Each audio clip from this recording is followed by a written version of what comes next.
नमस्कार. शासन 4 यूट्यूब चॅनलवर आपलं सर्वांचं खूप खूप स्वागत आहे. तर आताच्या घडीची सर्वात मोठी ब्रेकिंग न्यूज म्हणजे अखेर राज्य सरकारी कर्मचारी संदर्भात महत्त्वाचा शासन निर्णय निर्गमित. त्या संदर्भात एपिसोडच्या माध्यमातून संपूर्ण अपडेट सविस्तरपणे पाहण्याला सुरू करूया. वैद्यकीय खर्च प्रतिपूर्तीबाबत शालेय शिक्षण व क्रीडा विभागामार्फत दिनांक 27/2/26 रोजी महत्त्वपूर्ण शासन परिपत्रक निर्गमित करण्यात आलेलं आहे.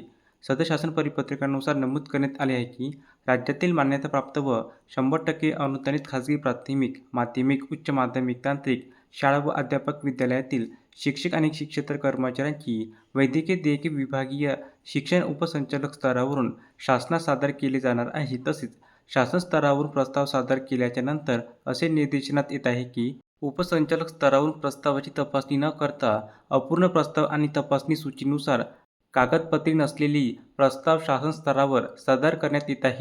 तसे शासन स्तरावर प्राप्त सादर झाल्यानंतर प्रस्तावामध्ये त्रुटी असल्यामुळे प्रस्तावांना विलंब होत आहे, असे नमूद करण्यात आले आहे.